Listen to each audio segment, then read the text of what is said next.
To Get With The Programming, I'm Chase Ingram. I'm Captain America. And along with me is Bill Grundler. Wolverine. And Bill, we are not alone. I know. A very special guest from the Great White North. I would like to introduce Michele Letendre. And what it all comes down is that everything's gonna be fine, fine, fine. Oh man, It's going to be fine, everybody. everything will be okay. You know what? Honestly, I thought you were gonna play Celine Dion. So that I looked through it and I was like, I can't really find anything that really fits the vibe. But I was like, you know what? We got Michele on. We got some Alanis vibes, right? Yes. It's like, I don't take shit from anybody, and we're going to talk about some programming. So, full disclosure, I went to see her on her most recent tour, like this year, last year, or something. Hey, how was it? It was fantastic. Okay, I want to go. If she comes to Dallas, I'm going. Oh man, Of course you are. What was sad is that I was sitting there listening to this music, reminiscing about my past, and then some kids walk in and they see her most famous song, "Ironic," and then they walk out, and I was like, "What?" They just God, don't know. yeah, way more. Oh, so much. But yeah, that's great. I love that. I was seriously expecting Celine Dion's like, I don't know. Yeah, like Your Heart Will Go On. Like there were, I would be embarrassed to say how much time I spent to find a 7-second video or audio clip for you, but I landed on this one. I thought it landed very well. So Yeah, I agree. Michele, welcome to Get With The Programming. Thank you so much, guys, for having me. It's such a pleasure. Dude, so pumped to have you on. We're here to talk about your guest programming, 2 weeks of .com. Yes. Fantastic. Congratulations. What an honor.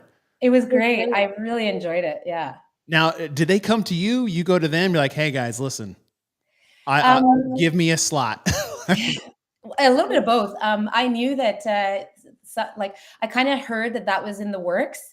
And when I saw that they started announcing the guest programmer and the first being Dave, I immediately sent out an email and just asked them if they would have me on there, because I would love the opportunity. I think it's a wonderful opportunity, and it's so cool that they opened it up, because like many people, I started doing CrossFit doing the .com. I was in the that was going to gym. be my question, is just your .com overall experience. So that's really where you got started? Well, I got hired at a gym, and the gym that I was doing at, and by the way, I was hired as a front desk. Nice. Perfect placement. Perfect placement. So basically, when I graduated university, I wanted to kind of have a job that would give me a free membership. So I applied to a bunch of different gyms, and the CrossFit Montreal hired me to be the front desk. And so they said that I had to do it. Long story short, in their programming, they had 3 options, and they used to do the .com as one of the options. And so that's how I found out about the .com. That's how I found out about the resources that was the .com. And no joke, I was obsessed with it. I went through the entire website, looking at all the videos that you can imagine, all the movements, all of that stuff. So I was on that website all the time. So when they came back to me and told me that they'd like to have me, I was like, I was a little bit teary, because I was like, man, this is so great. My career is where it is today because of CrossFit. And so I was really happy to. You're talking to 2 people that can say the same exact thing. Yeah. Hey, Michele, when was that? What year? About? Man, I started CrossFit in 2009. Okay. End of 2009, December of 2009. Nice. Okay. Yeah, I mean, we've spent hours and hours, obviously hours and hours and hours on the old .com when we started, and then even bringing it back. But what did you like about the .com? First of all, I liked that it was seemingly random. And back then, I mean, we can all agree that back then it was really kind of random. And so it jumps down my throat. Just so you guys know, there wasn't that much thought to it. What I liked about it the most was it was kind of can I do this?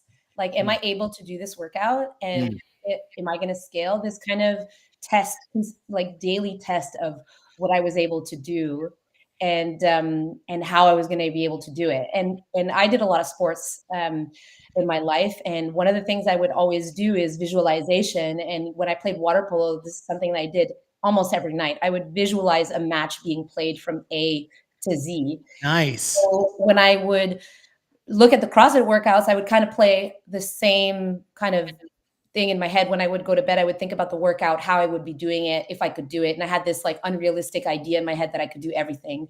And then I would get humbled, and that's what really got to me. It was just like, it's the variety of it. It's the feeling of doing sport rather than working out. Like I don't like working out. I don't like being in the gym and training that much. I really like doing sports, and I'm an activity person. I really like that.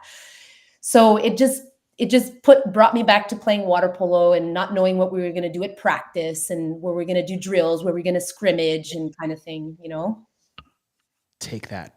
Yeah.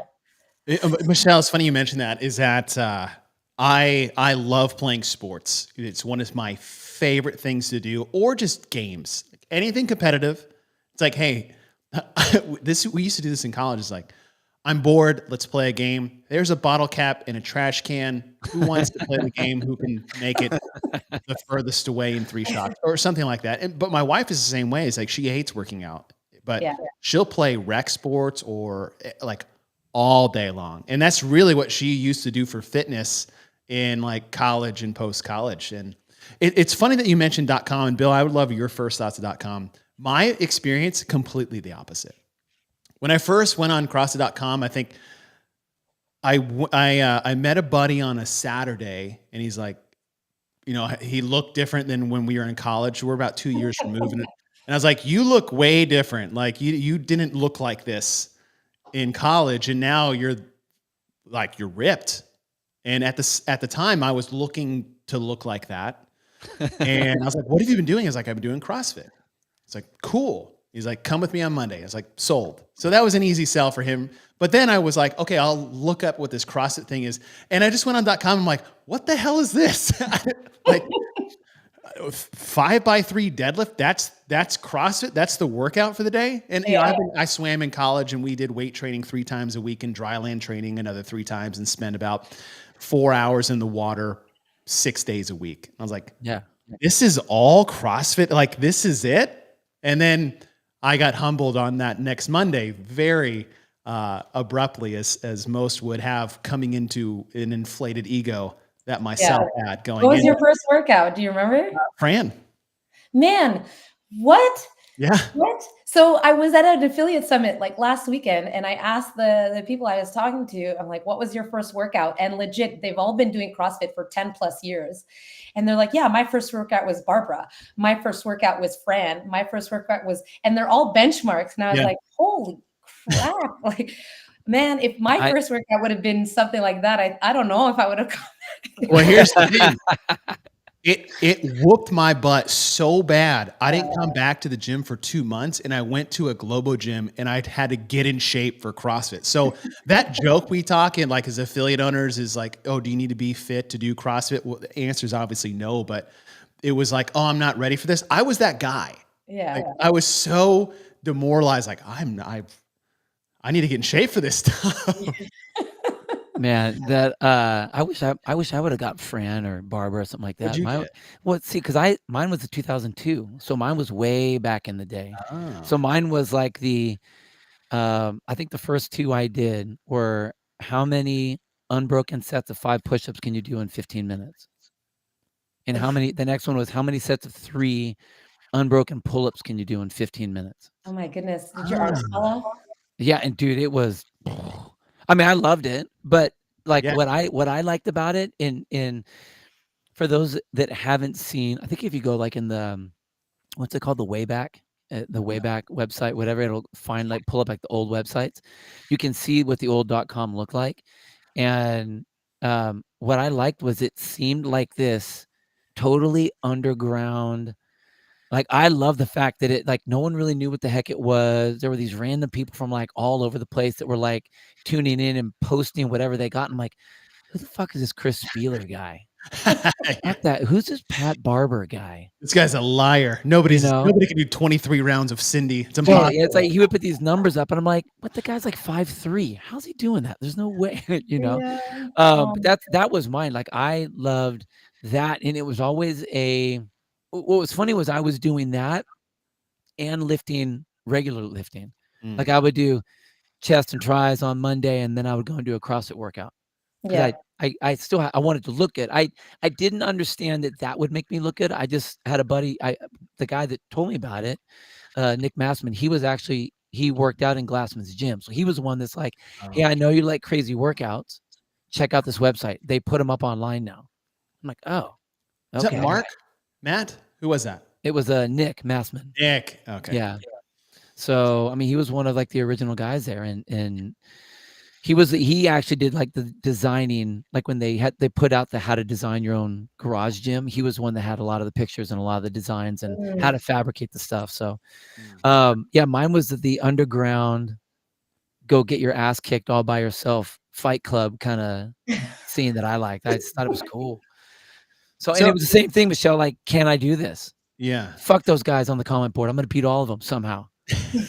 Fuck that Miko guy. Red Who's dot that? would come up. I would look every day. Once I got into it, I would go every day and see if like a new comment was, and they would have a little red dot by the new comments. Yeah. I would do that one daily. All right. So Michelle, with your I guess a background and relationship with old.com, how much did you look at that and how the workouts were programmed on a daily basis, or how they programmed and what they did? Did you take into these 2 weeks of programming that you were going to bring to the table? Yeah. When they asked me to do it, like, the way Deka Comp or the way I programming for our affiliates, for, our athletes, whatever, is totally different. And it represents just a different time. Okay. So I didn't want to kind of uproot the whole classic one workout a day. Like, I had looked at all the previous guest programmers and see what they did. And there's a lot of beauty and simplicity. And so we went into this 2 weeks kind of with the idea of respecting that one workout. I wanted to be different enough that it didn't feel like, anyone was writing it, but I took into consideration like a bunch of things, the classic aspect of CrossFit, the idea of how CrossFit today looks a little bit different with the point of view of a more performance-based, programmer versus like a daily fitness health programmer. And I wanted to make a 2 weeks that was balanced when you looked at the 2 weeks, right? Like, it's easy to over program because you want to get everything in one single session. Right. But the reality is that the whole idea of CrossFit is that it's not that one session that will get you fitter. It's going to be a combination of all of them. So I kind of wanted to stay balanced in that form and stay true to the CrossFit side of that. But we put in a lot of our new touches. Like, one of my favorite workouts of the 2 weeks was the 2159 3 times. So we did an ENOM, but it's every 6 minutes, 2159 bike calories with goblet squats. Have you guys done that workout? I have not done that one, but I was like, I don't hate my legs or myself to jump into that right away. So that to me is where CrossFit is in terms of high performance. Like, I'm not saying that everyone can do this workout as it's written with the implements and things like that. Like, if I were to give this workout to my class, it would look different. But like the higher performers, the athletes that are really good, and have been doing it for 16 plus years and know that they can hit that pain 3 times versus just once. I think that that's where CrossFit is today. Okay. So I kind of wanted to play around with that idea of threshold training, but in a more modern way for most people who have been doing CrossFit for, that many years. So the goal was to be balanced. The goal was to show our flair. I also wanted to get my team involved in it because, when I got the opportunity, like Deka Comp or me, I'm not alone in what we do. I have some really great coaches that work with me, and I wanted them to be involved. So I asked them to kind of come up with some workouts, and I chose some of their workouts that fit into the balance that I wanted to achieve over the 2 weeks. Okay. And so to me, it represented 2 weeks that was reflective of us as a group. But also knowing very well that like one person programming always has repetitiveness, redundantness, and things like that. So I wanted to for them to share in that opportunity, but also to get their idea of their specific goals in the workout and how that works, because every single workout of those 2 weeks have different goals, right? Like you can look at it as it's a GPP goal, like all of them will hit that mark, but they all have different aspects. One of them is aerobic, one of them is shoulder endurance, one of them is core endurance, the other one is threshold training. Like they all have different goals. So I just, just wrote those 2 weeks with workouts that comes into line. I wanted them to be fun, and I wanted people to enjoy doing the workouts. And even if they didn't enjoy doing the workouts, that they would ask themselves, why am I doing this workout? What's the goal? And how is this going to get me better? When you did that, I know that one of the comments that came out was, with the guest programmer being Michele, why isn't Michele writing the workouts? I think that what you said and how you brought that in was a really good and a fair statement. What guidance did you give your coaches as they were doing that?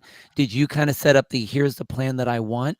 Or did you just go, come up with something, and then did you try to fit them in afterwards?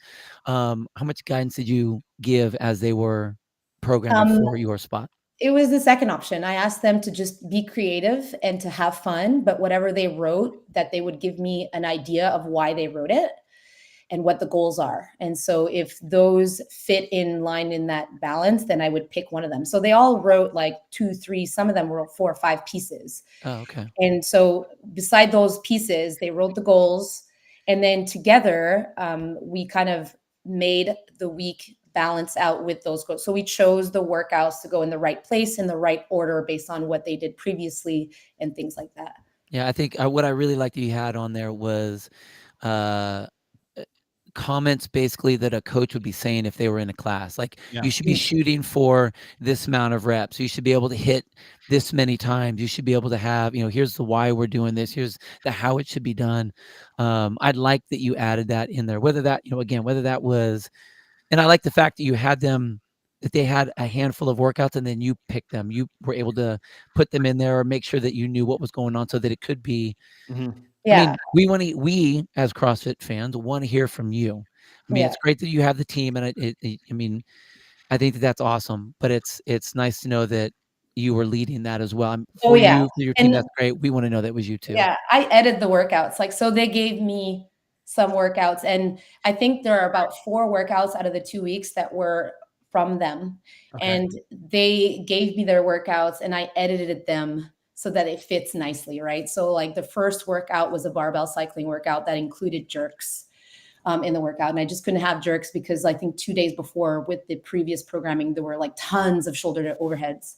So I kind of took out those jerks. So it was edited in a way that just made sense. So these, I think one of the things that I also wanted to talk about and show with this, I can't think straight when I see that picture of myself. It's so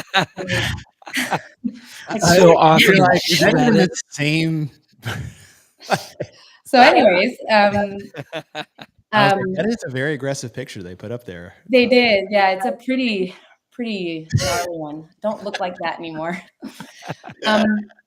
But all of these, like Michele Letendre, like I have my style, I do my programming and I work with my athletes and this and that. But these programming companies, they're not alone. They're not the only ones writing the programming. Rich Froning isn't writing all the programming for Mayhem and vice versa. So I think it's really important to shout out to the people who work under all those big names, because it is, we're in a field, in a world, in an environment that big names like steal the show. But I mean, it's just like athletes out there on the floor, like they're not alone. They have tons of people working for them so that they can get that kind of success. So I just wanted to get my team out there knowing that, like, yes, I curated the workouts. I asked them to be creative, and I had those pieces fit into the 2 weeks. And so we were working together, but all of those workouts were put in because I felt like they were the right workout for the right time. And I know that some of them caused huge controversy. Oh, we're going to go through every single one. It's so fun. Come on. Don't worry, we'll get there. But, the beauty about this programming style, this CrossFit programming style, the hopper model and all that stuff, is that you get just, you get to do different things and you learn from them, whether they're good or they're bad, you know, but there's always a reason behind it. And to take anything out of context is just like, it's unreasonable. So the context of each piece is over the 2 weeks. We have to kind of look at the 2 weeks as a whole. Okay. And so, yeah. Well, hey, that's why we have you here. Perfect. We're going to go workout to workout, which I can't dive into, but I really like that explanation because on a personal level, like when Dave came on board and they're just Dave's workouts, I was like, that's exciting to me and all the other programs that we've had so far. And for you, I was in the same boat. It's like, I would love to see what Michele has to offer for me. But I do like that you took the culture of what Deka Comp is and how you guys operate and brought that to how you assemble the programming. But still, at the end of the day, you put this together in a format that you wanted, you curated, edited, as you said before. So like, even if like this wasn't designed by you specifically, it was still finalized, edited, and curated by you. So, and I wrote like more than half of the workout. So if anyone is worried about me just putting on the work to my people, and like I was more involved in this than they were. So I like that 2159 is something that I wrote. The endurance one is a workout that I loved, that I edited. Like, you know, I had my hands in all of the workouts. how many, so we'll go workout to workout here, but how many times, because I do this all the time, whether it's for a weekly programming for the affiliate or a competition that I'm doing. I've even pretended like I would get asked to do this one day. So I've been writing things, and every week I go back and I probably erase half of them or change all of them on a week-to-week basis. How often did you do that leading up to it? And maybe during, you're like, oh, I would have now seeing it a week later, I would have done it differently. Did you have to wrestle with that the whole time? You know, I think so I'm an artist. I studied in arts, and one of the really important concepts when we study in art or design is the art of simplification.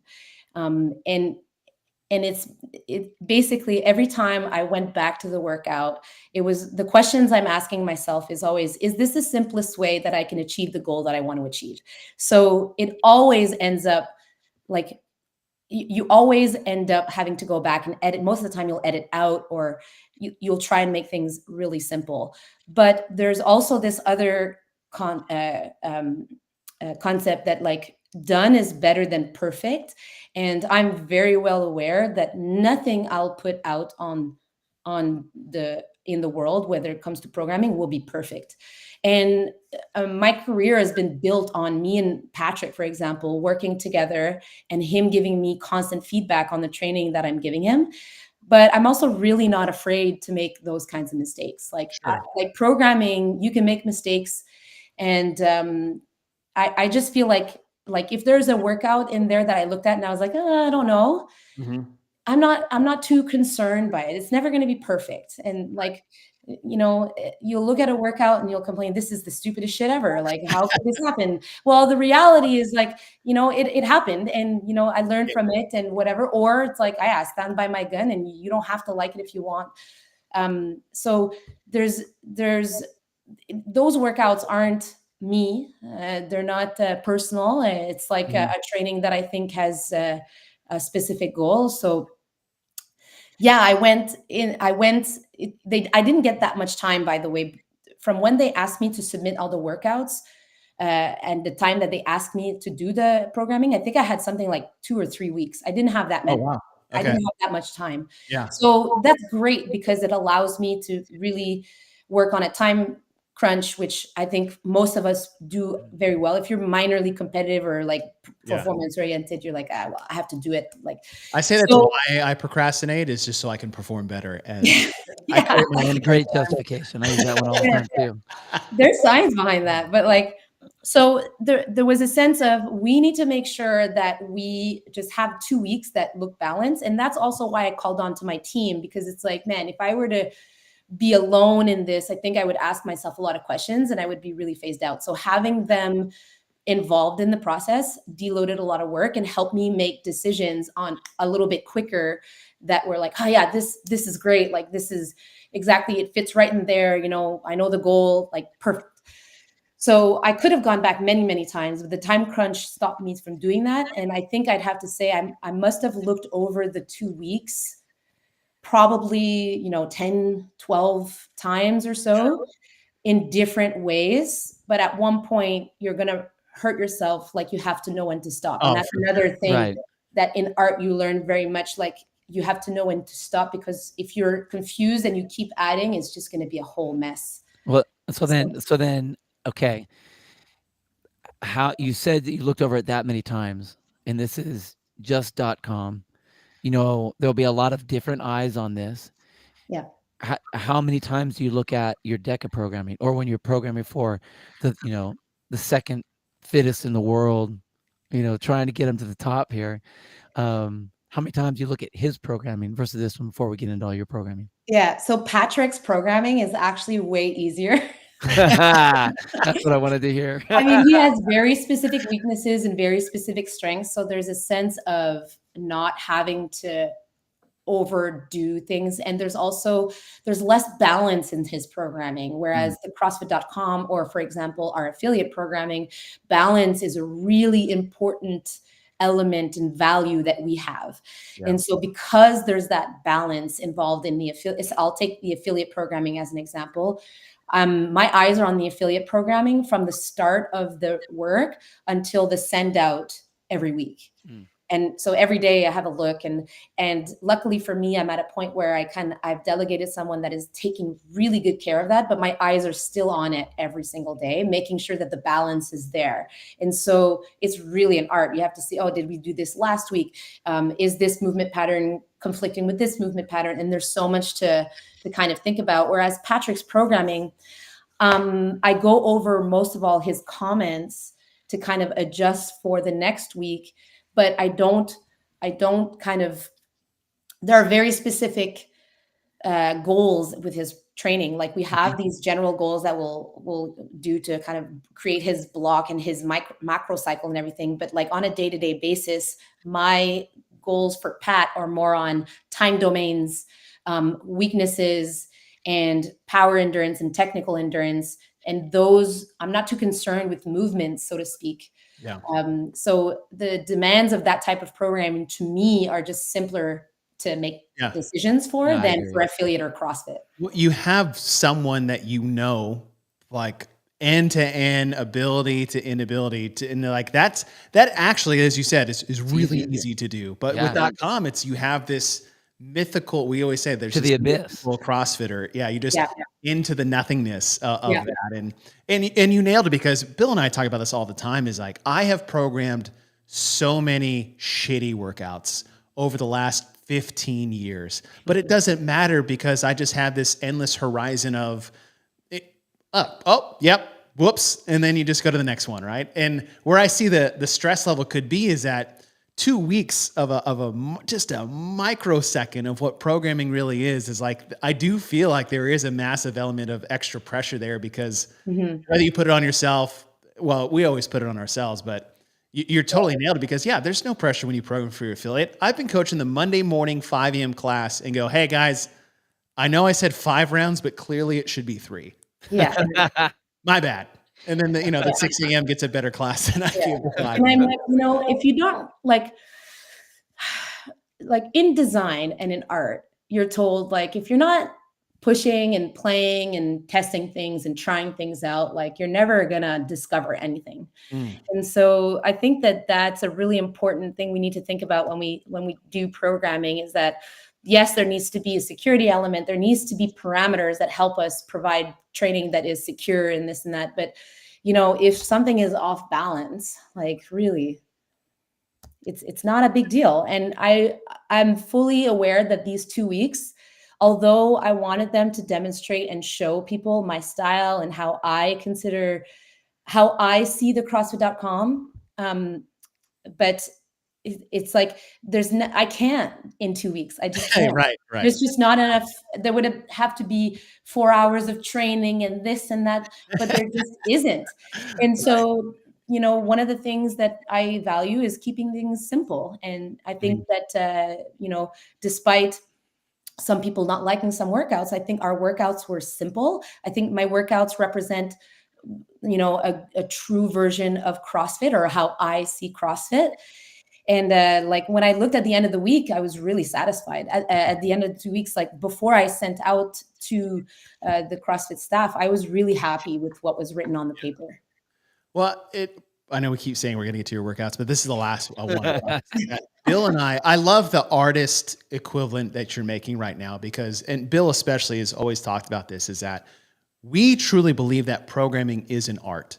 And that you always see the artist within the art. Their DNA is threaded through that. Yeah. And the same way we try to be as objective as possible when we look at programming, there will be always that subjectivity, just like you see in art itself, right? Yeah. Just take the Mona Lisa. As revered as it is, there are plenty of people that are like, this is a stupid painting of a chick. Like, and you have to know why it's popular. Exactly, right? And so programming is the same thing. There's a lot of the eye of the beholder when it comes to just people's opinions and preference of that. But the main goal at the end of the day is like, hey, if we look at the nuts and bolts and really what this is founded on, like as long as we had a good grassrooted foundation of what a workout was and how it looked like over 2 weeks, then mission accomplished. So likes and dislikes, whatever. All right, so let's go through this. This was Monday, 2 weeks ago, and we had the 7 rounds for time, 7 deadlifts, 7 hang power cleans, 7 front squats at 155 and 105, which is DT weight. DT style, yeah. DT style. I look at this as DT meets Macho Man a little bit. Some of that. Oh my goodness, I forgot about that workout. All right. And then this, as you said at the bottom, is it Jan Kozak? Am I saying that correctly? Okay. Jan Kozak, or Jan, sorry. Oh, Jan. Yeah. That's. I'll don't worry, Bill. I'll butcher the names going forward. Yeah. Jan's a big barbell cycling guy, and I like barbell cycling, but I'm less interested in it. I think it's an important part of our process, and I think that everyone likes a good barbell cycling workout. So the front squats instead of the jerks, I think creates a more sense of urgency. And I think most people look at DT. Obviously, the rep scheme is different. But because the rep scheme is lower and the front squats avoid some shoulder to overhead limitation, I think this workout really challenges the posterior chain in a very different, unique way. So there's an element of burn that comes with this workout. So you can look at this workout and say, I can do this unbroken for sure. And so we all know what that means, right? Fran, yes. Jackie, all that stuff. So, and the fact that there's a rest in between there, that's it right there. Yeah, that's the part that I was like, oh shit. Yeah. What a dick. This is why the workouts like this are super beneficial for the general population, but for athletes specifically, having that rest. If I were to write this workout for a competitive athlete like Pat, I would have it slightly heavier, but the goal would really be just, the 21 reps unbroken. And that would really challenge the athletes, and hopefully the load, not the load, but the rest is enough to get them recovering. And then if you have an even more advanced athletes, like at games level, you would have them do an active recovery to kind of challenge that barbell cycling endurance. Okay. So like this workout has a lot of benefit, and it's so simple. Like I think we've all programmed a workout like this. When this workout came up, it was like, it's not different. It's not special in and of itself like that, but it's very achievable, and it's just that little bit heavier than we want. Plus there's the rest. Yeah. I like it. The simplicity of it. I look at that. I'm like, oh damn, this is just conditioning with a barbell. Yeah. But you talked about DT and switching out, say maybe the shoulder overhead component for front squats. I was like, man, this makes it so much worse for someone like me, because in DT, I'm like, let's just get to the shoulder overhead and then the coast is clear. But when you make it front squats, I'm like, son of a bitch. Yeah. I got to get to the front squats and then it all starts. Well, it's like the weight is on you the whole time. At least when you're doing that shoulder overhead, there's that moment where it's kind of leaving your body, even though you're kind of holding up there. But when it's sitting right on your chest the whole time, And you Yeah. know that that's the part, because you brought the reps down on the deadlift and the hang power cleans, it really is the front squat. So you have to hold on to that, and you're going to want to hold on to that to get it all unbroken. Mhm. And then that 1 minute rest every single time. That's what I love about intervals type work, is whenever you have rest, yeah, your heart rate's coming down, but it allows you to feel everything that you just did. And you're having to assess every single time whether you want to or not. Then it makes it really bad, especially when you get like, like past round 4 and 5. I Yeah. like this one. I like it. I mean, there's so much to this workout. Like if you want to have success in this workout, we think, like when we see that rest, we kind of have this idea that we have to go really fast, right? 7 deadlifts really fast, 7 hang power cleans really fast, 7 front squats really fast, and then we get to rest. But that spike is actually probably detrimental. So there's a sense of controlling your speed of execution to really be successful in this workout. This workout can be a lot easier than we think it can be if we just breathe and work our way through this movement. And we tend to think barbell cycling, we have to go fast to reduce our time under tension. Yeah. But increasing the time under tension actually helps us increase our endurance for workouts. Let's say you're in a competition and you have this to get through, and you've trained both fast and slow, then you know that if you're doing this, you can slow yourself down at the beginning and then speed up at the end, et cetera. So there's a speed of execution element to this workout that I really like. Yeah. In addition, if you look at the movement pattern, these front squats are way harder because the hamstrings are just being pummeled nonstop. Everything you need to have fast front squats are just being pre-fatigued. So there's like, you don't get that with DT. You don't get that because, like you said, Chase, like you get to the shoulder to overhead and it's almost rest. I remember double DT at the games in 2016. Yeah. And it was just like, okay, the mentally when I was going through that workout was just get to the shoulder to overheads. Totally. Yeah. Like just get there. That was like my récompense, like my treat, like in the workout. That was the one thing I was looking forward to, is to just shoulder up to overhead. And it was kind of the same thing with the heavy DT that we did previous year, where it's like the deadlifts are kind of strenuous, the hang power cleans were really hard, and then the shoulder to overheads were kind of like not the same, but still kind of less strenuous, So great combination of movements here. I think Jan really hit the mark on the combination. Taking out the shoulder to overhead, I think, made this workout harder. Oh, yeah. All I read is front squat. So this was Totally. this was a great way to kick things off. And then you jump to day 2, and as many rounds as possible in 20 minutes, 20 single under crossovers. Yeah. 10 burpee pull-ups, and then 12 GHD sit-ups. Yeah. So we go from just barbell cycling, some work capacity, like you said, is a somewhat of an endurance threshold training. And then I love what you have here in some of these goals too, to help people understand, is like we're working on conditioning and that pulling endurance. I like those little additions that you added to your programming. Yeah. Thank you. I think that helps people appreciate training, whether they like it or not. And I think it also, when I was an athlete and when I was being coached, it was super important for me to understand why I was doing things.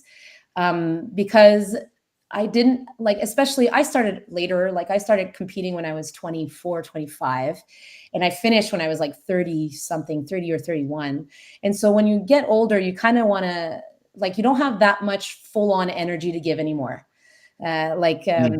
You can't just, have the mind of a champion and say, well, I'm going to give everything I can and it will come back to me because hard work pays off and all that stuff. Not to say that that's not good, but there needs to be some form of intellectual understanding of what you're doing if you're going to keep pummeling yourself year after year. And so when we write coaches notes, and when I write coaches notes, the why this workout exists is crucial in helping athletes do the workout carefully, because workouts are not just I don't consider workouts to be just, yes, you want to go in and just have fun, which is gen pop stuff. But if I'm talking to an athlete, workouts are how you're going to improve and what you need to work on. So if you don't have that why, you'll miss the mark. And it'll also give you something to think about when you're doing something that you don't like, right? In this workout, I tried this workout And to be honest, I've never done single crossover before. So I was like, ooh.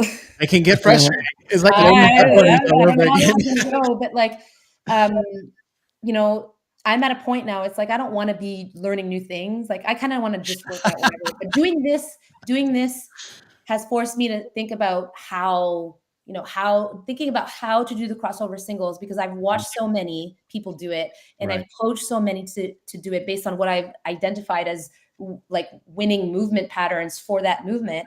And I was putting this into practice in the workout. So when I did this workout, my goal was to understand what I was doing in the single under crossovers. And when I missed, what did I do? And so that why made this workout for me way more enjoyable. And I was way more focused and in the moment. So I think giving those whys and the reasoning behind the workouts is good for the athlete, but it's also incredibly important for coaching because it allows people to understand why they're scaling and how to scale. And it gives people creative ideas on how to scale. Yeah. And I think that why for the athlete, especially that intellectual part, I think that just because an athlete is a good athlete, they have all the capacity, they have the strength, they have the ability. They may not have the body awareness of understanding what they should be feeling at this particular point in this particular workout. So training is that learning session. So you're giving them the objectives of what they're trying to learn that day, which I think is huge. In this workout, I think it's great because the younger CrossFit or the Gen Pop could have fun at all these things. This is like recess. You know, it's fun. The competitive athlete is going to be like, okay, where can I get these things? This is conditioning. I understand that. Okay, pulling endurance. Okay, I can see where that's happening. I can see where I'm supposed to be nailing my marks here. So I think it's a fun one. I think it's pretty cool. Okay. I want to address a question I've been getting a lot about this workout. Okay, you might be about to answer the question I'm going to ask you. Yeah. So someone's saying, why the 12 GHD? That's my question. I don't know why this is such a problem. I'll tell you why mine, because I have OCD. Okay. And I am stuck in the rut of numbers. And so, yes. First of all, okay, look at this workout. And what are the numbers that are in the workout? Yes. 2012. Okay. You have three numbers, 3 movements. It's like a pattern. Okay.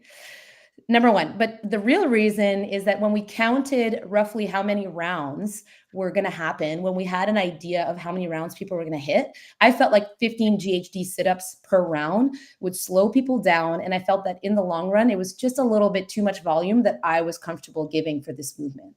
I'm not a huge fan of GHD sit-ups. Personally, when I was an athlete, I couldn't really do them RX unless I was in competition. It just caused me a lot of trouble. Pat is the same way. So I if you ask me, I would have given a different movement. Okay. But it's just to me was the right amount per round. And if athletes were going to do like a lot of rounds, the total volume of it was something that I considered reasonable. And if athletes were going to get less round, to me was like just a safer, less. I felt like those 3 less reps were going to help people be more consistent and just not overdo the volume. Because we were considering doing less GHD, and then I was like, it's going to be way too many rounds. And we were considering doing more GHD and just doing an X amount of chunk, like of GHD sit-ups, really targets people and slows them down. So for me, 12 is a nice number that people can go and smoothly through the movement, and not like explode themselves. Because like I said, I'm not a fan of that movement. You just took a different angle of the artistry there. You were looking at that particular movement. We were looking at the numbers where it's like, why didn't you just make it 10? Or make it 22, 12, and 12. Dude, it's whatever number it is. Happy. Right. Well, I think it's great. I think it's great that you're like, okay, you're seeing where the hitch of that, what's the point of that workout. And it's going to be that GHC that's either going to make it too many or too less. I mean, burpee pull-ups are burpee pull-ups. Okay. Yeah. Crossovers, okay, unless you get hung up on the crossovers, they are what they are. But that's the working piece. So you're like, okay, I want about this many reps total. Here's the number I need to make that. Yeah. So screw your repetitions of 2s and 1s and 0s and whatever. Yeah, it's like, oh, why'd you put that streak of yellow in there? Damn it. Right. All right, so we go from like you said, the pulling endurance one, and this one, it has upper body pressing strength endurance, and posterior chain endurance was part of your reasoning of this one. It's 5 rounds for time, 4 strict deficit handstand push-ups at 4 and 6 inches, 8 kipping deficit handstand push-ups, and then 16 dumbbell box step overs at 1535 and a 24 and 20 inch box. Yeah. And it's just like, all right, we did a interval base, and then we went AMRAP, and now we're coming to a for time. Yeah. All right. Simple. All right. Where do you sit on, okay, it's like, hey, I want deficit in there at this height. Where do you land on that? Yeah. So this is a workout that we wanted to challenge the best ones out there because it is an easy movement to scale. So we wanted to get people working on that deficit strict handstand push-ups. We've seen like wall facing a ton, but I think that the strict deficit handstand push-up has got a lot more posterior chain involved in it. I like the position of it, especially if you're using parallettes. I like the tripod position of it and the classic pressing movement. But like I said, we wanted with this one to challenge the best athletes out there, but keep it simple enough that you can very easily modify this to a vertical press with an external load, right? Because the workout isn't handstand push-up. The workout is strict press into dynamic press into isometric hold. That's what the workout is. And that was the idea. And so this looks like a triplet, but it's I consider this more of a couplet.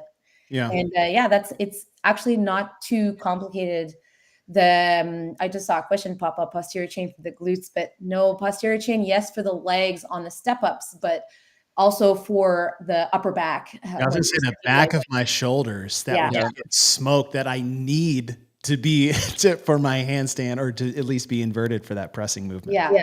And so the goal wasn't necessarily to stop people in their track with the deficit handstand push-up. The goal was really to have them working. This is a workout that looks like I took it out of Pat's training and put it into like this on the CrossFit.com. That's how I work pressing endurance. And it could also be any type of press. It could be, push up into plyo push up, or it could be like a front squat into thruster, for example. It's just a different way of working that endurance, but specifically for the handstand push up or the lockout, that was the idea behind it.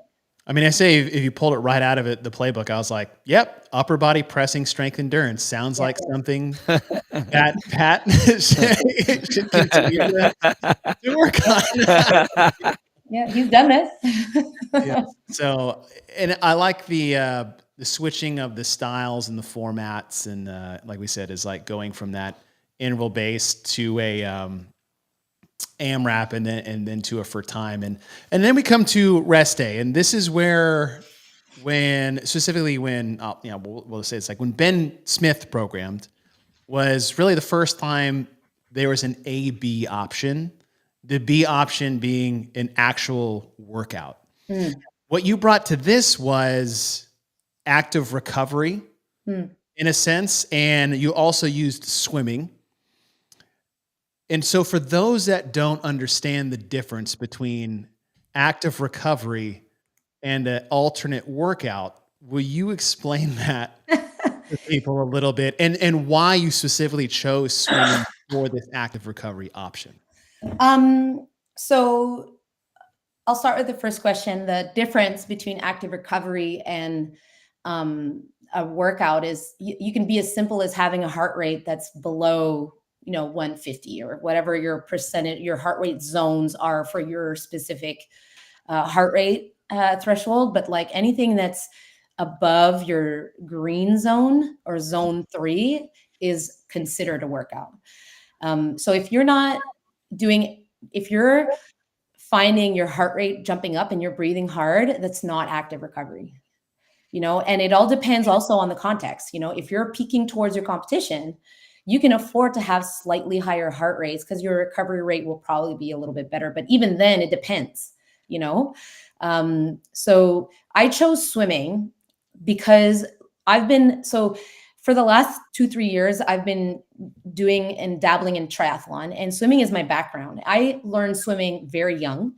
And so for me, swimming was like second nature. So, you know, with the CrossFit Games having so much swimming involved, and now every competition having so much swimming, I was like, man, it's the one thing that I should be able to coach, but I don't know how to coach because I learned it so young. And so being with this triathlon club that I'm with right now, we swim twice a week, and I've learned so much about swimming techniques and swimming threshold training and how to swim for endurance events versus sprinting, right? When I was a swimmer / water polo player, because water polo is my actual sport, but I was swimming like 110, 100 meters, you know, like I was sprinting the shit out of that stuff. I never really learned how to swim long distance. I never really learned how to use stroke rate. I never really learned how to use pacing and stuff like that. So I wanted to kind of put that in there because it's something that I'm more comfortable with today. Mm-hmm. That said, I think in my notes, I wrote like, you have to have a certain amount of rest. And so there's a risk to doing swimming for a lot of CrossFit athletes because a lot of CrossFit athletes don't know how to swim. Right. Nothing recovery about not knowing how to swim. And yeah, that's the thing. In the pool. Like swimming can be really hard. And you know, we have this thing in our club that we do, and that always puts me back into the beginner shoes. They have, I don't know, Chase, you probably did this, but they have us swimming with a tube around our feet. Oh yeah. Bill, did you swim too? Yeah. Oh, okay. So they have this swimming with a tube around our feet, and I do this regularly in the club. And every single time I'm like, holy crap, this is how people who don't know how to swim feel all the time. This is the worst. So anyways, like this workout here, this swimming workout was just more for me. Like I'm comfortable with coaching swimming now. I think swimming, if you can do it right, it's probably one of the best active recoveries you can do because it's low impact. It's aerobic and all that stuff, but you can't get better at swimming unless you swim, and you have to swim. But if anyone here is listening and they're athletes or they want to improve their swimming, the best thing you can do to improve your swimming is to get coaching. It's not like another sport. It's not like weightlifting. It's not like running. It's not like anything else. Swimming needs to be taught, and you have to learn techniques to swim properly. God, so that's something that I used to do all the time when I was an athlete. Seek out specialty coaching, but swimming has to be something that you learn from coaches, and putting that workout there, or not workout, but that active recovery was my way of kind of saying we need to include it, but we need to do it well. Yeah. You know? Well, swimming is the highest skilled monostructural activity you could do. Like, and it's not even close. It's like everybody just wants to get better. So they're like, okay, Chris Henshaw, give me a workout. It's like, no, man. You got to learn how to do that stuff first before you can start putting any pacing. And it's whatever the technique is, whatever the high skill movement or activity is, whether it's snatching, whether it's ring muscle ups, whether it's swimming, you can't just jump into it and think you're going to get it. Yeah. Because I can write work. I've done this with some of my athletes too, is I can put a workout out, and this workout here, I mean, you may have, if you're having someone do a 50 meter 15 times, that depending on the athlete, that could crush them, you know, and they're going to need a lot more than, 45 seconds rest in between because they did a whole shit ton of working out during that down and back. Yeah. So it's, the more efficient you are, the less of a workout you're getting, the easier it ends up being, especially for this one. I look at this and I'm like, oh, that's a really nice one. Yeah. Someone else would look at that and be like, holy shit, 15 especially of those. An outdoor pool. Yeah. So I know. cool. It's like, oh, that's a nice day in the sun. Yeah, I think that, I struggled with this one too, because to me, 50 meters in 90 seconds, it's like, what else am I going to do? But, check my email, do my taxes. Yeah, I know very well that was a challenge. But the notes, hopefully people read them and, stay within your comfort zone. And like sometimes I program workouts for, I have Taya, who's one of my athletes, who's a teen, and I program swimming workouts that I consider to be reasonable volume, but she responds to me, it's like, this was too much and I scaled it this way. And so she read the notes, but yes, I was hesitant, but I was actually considering doing just a rest day, but I feel like, one, I always give my athletes the choice. Most of the time they have the choice. Like by the end of my career, I was taking 2 full rest days a week, and Pat when he gets into busy seasons or whatever, he gets 2 full days, rest days a week. And I think that there's not much I can do as an online programmer to convince people to take that extra recovery time. But if there's anything, I can guide them into what it should look like. So yeah, I think people have to learn on their own on those things. Like I don't have control over that. Yeah. So I learned on my own. Like when I started doing CrossFit, my first year, I was a walking tendonitis, and then I was like, oh, okay, I can't do it all the time, every day. It's super hard. I have to, and that's, to be honest, it's probably one of the most profound ways to learn something. Yeah. We all learn the hard way in a sense. Yeah. I did like that distinction, especially with swimming. It's so valuable. I'm supposed to do a call with Morning Chalk Up about the value of swimming in CrossFit program, which I can't wait to talk about because I have a lot of thoughts on that. Yeah. I mean, it's insane. Like that sport, like I said, I'm just in a triathlon club now, and I'm relearning my swimming techniques, like completely. So it's so different from water polo too. Oh yeah. And like water polo, they don't care about your technique. Yeah.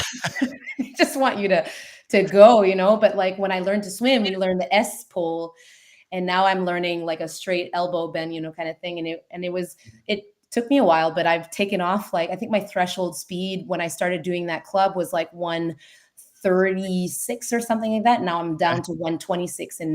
Wow. Yeah. So for most of you guys, we don't know what it means, but it's a huge improvement for an adult swimmer, It's awesome. So Friday, this is where the nasty one you were talking about. My favorite. Every 6 minutes for 3 sets, 21, 15, 9 Echo Bike cals and goblet squats with a 32 or 24 kg kettlebell. So 70 or 53 for those that work in pounds. And for those that don't understand the format, will you walk them through that? Yeah. So at the start of go, so at 0, you'll do 21, 15, 9 of the bike calories in the kettlebell goblet squats. So there's the full workout, the full 21, 15, 9 in the 6-minute window. And at the 6 minute, you do it a second time. And then at the, help me out here, 12 minutes. It's been a long day. 12 minute, you do it again for a third time. So essentially the total volume of reps, we're looking at 45 total reps of both movements 3 times. Yeah. Which is great because if I did this once, I wouldn't want to do a second one, let alone a third, let alone again in the same calendar year.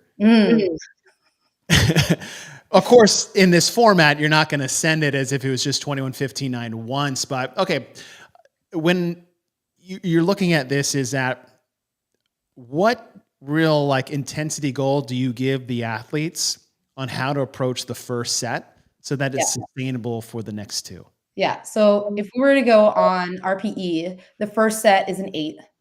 Okay. And the second set is an 8 to 9. And then the last set is a full 10. And that naturally increases. You'll probably hit the same numbers in the power output, but the RPE increases. So we should be going at, if you prefer description wise, it's like a hard, controllable pace. So this workout is a very good example of what I'll give my athletes who are competitive at training, like threshold training. Like this is, we'll take away the L1 idea of threshold training, which is like training under our technical, degradation, This is really working at a threshold pace. It's like doing 400-meter repeats at a very specific pace, which is not hard, not extremely hard at the beginning, but you finish with the same pace, but the effort perceived is super high. Mhm. So you can, like, these workouts are very potent, and there's not a lot of these workouts in our training. Like I'll give this workout once a week to Pat, something like this. And then when we're in a big intensification phase, he'll do 2 of these in a week, and it won't exactly be the same, but the pace, it's kind of like a corrective tool. Like if you do this type of training enough, you know what your intensity looks like. So it's a great competition skill to have. Yeah. So I'm not surprised that people did this workout for the first time and couldn't do the second round and third. I think there's a natural element of kind of, you know, not understanding what this is like, but there's also a confidence booster in here because, you know, I aim for 4 to 5 minutes of work. It was actually probably closer to 5 minutes of work. And there's a sense of trusting that you're pulling it back just enough to hit that 10 minutes of work. And knowing that despite the sacrifice of those 10, 15 extra seconds that you can do, you'll be able to repeat it. And so when I coach athletes in competitions, when we see workouts that seemingly look like they're really high intensity, I'll always kind of refer to training like this and say, like, you have to attack it like this. You know, this is the kind of reserve you want at the beginning. And they have confidence in that reserve because they've done it in training. Yeah. And so that's what this training is about. It's like super valuable training system. Yeah. And I love the fact that you're giving them that feedback system to where they have to be able to feel, well, one, you got to train it. And a lot of training doesn't have that in it. One, because it hurts. So it's really painful to do. 2, I also like that you said that you really only put something that's this potent once or twice a week. You know, we always, one of the criticisms of CrossFit is that we just care about you going as hard and as fast as you possibly can and high intensity and whatever. And it's like, no, this is the intensity one. The other ones are hard, but that doesn't mean that the intensity is high. You know, it's just hard.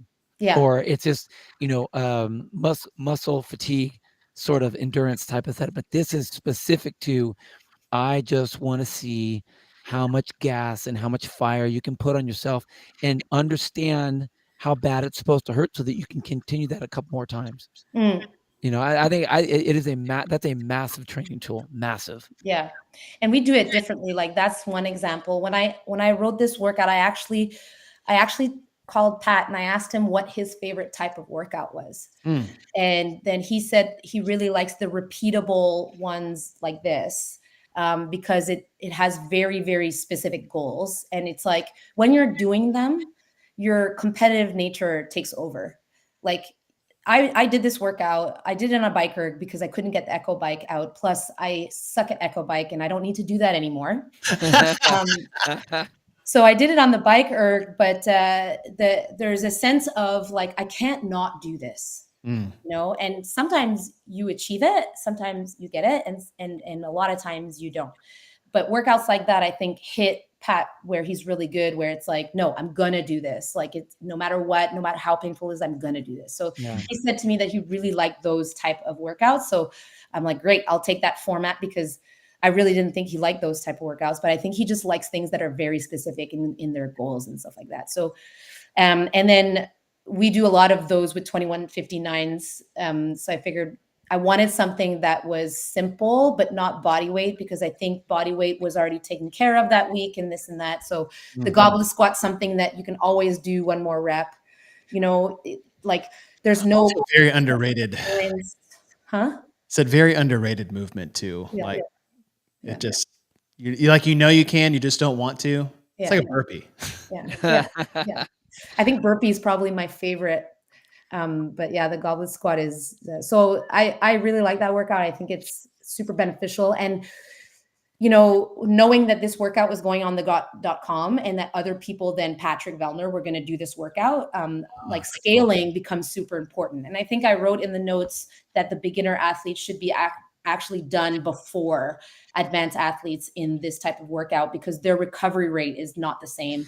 And they don't have the same experience to know what high intensity is, what moderate intensity is, and all that stuff. So we need to like they need to aim for more like 4 minutes of work rather than the 5 minutes, you know. It would have been really cool if you would have had either a video of Pat or a time of Pat, like, and put it in the comments, like old school days. He did it. Pat I did can pull well, it up. but have him on there, like, as a comment. You know what I mean? That's what I used to do. Be like, oh, would Rob Orlando get in that? Oh, would Chris Beeler get on that? Yeah. And just to have No, him, that would be like very old school. Or like even when HQ would video the athlete doing the work. I'm sure you've done some of those. Have no, you? Really? no. They never had you do that? I'm in Canada. I'm like across the border. Yeah, that's a long ways away. You're right. Yeah. But no, I wanted to have Pat film himself, but he's really far out, and it was getting a little too complicated. But he did give me his time, and I can look it up in his things, and I can put That'd it be in cool. the comments. But it was something stupid, like friggin' 4 something, you know, Jeez. like To 4 make us all feel good about ourselves. Oh obviously. yeah. Like, who wants to know? And for the record, I think I posted my times in the comments. I think I did like 5:12, and then like I was a little bit faster after because I was like, oh, I need to kick myself in the butt a little bit. But let me tell you, I couldn't walk for a good Right. week after that. Yes. Well, what I like that you transition from that like intense interval piece to a strength piece, essentially, is that you had here. And it is the two-parter that I like is that you had this running clock, 0 to 10 minutes, 1 snatch high pull into 1 hang power snatch. And then in the next 10 minutes, it was 1 power snatch, 2 hang squat snatches. Thank you for specifying squat, by the way. I know people don't normally do it, but some people need to know. Yeah. And what I really liked about this is that you infuse technique work that also can dub, especially when you look at snatch, is that there's 2 ways to lift more weight: get stronger or get better technique. And when you do both is when you see those magnificent jumps, Totally. those miracle days. Yeah. And you basically have essentially both parts in here. And then even the percentage maxes, I think was so key is that, okay, well, what do I work up into? It's like 30 to 50% you said in part 1. And then really just get as heavy as you can in part 2. As 1 is not only just a warm up, setup, technique drill to improve part 2. So Yeah. I really did like the combo that you had here.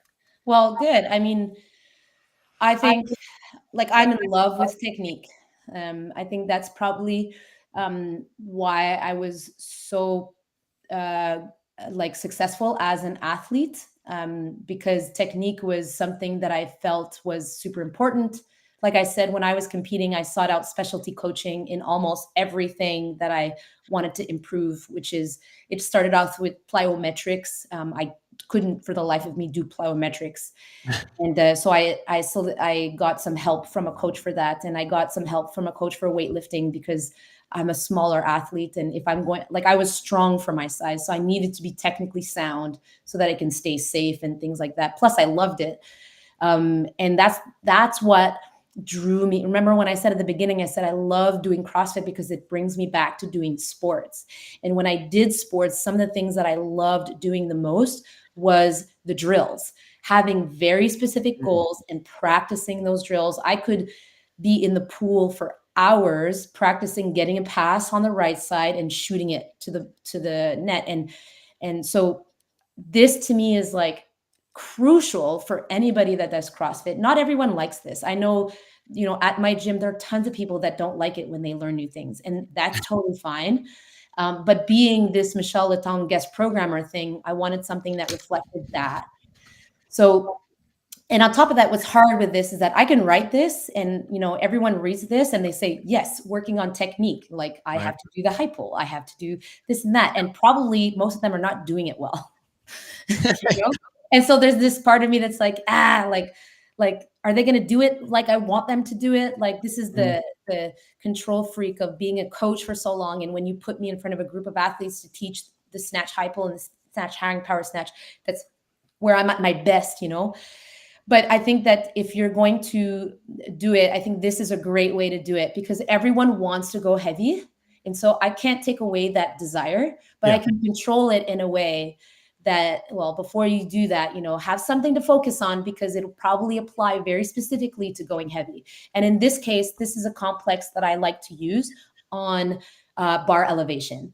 So snatch high pull, the goal of the snatch high pull is to get the leg drive and the continuous leg drive through the ground, and then transferring that to the bar and then the high pull into the bar. So it's all about getting the bar high, not to the point of, excessiveness, but it's about getting the bar high. And the hang power snatch, the goal is to hit that triple extension, but right away forget that bar path going up and pulling yourself into it. So there's this combination that I use a lot in my programming.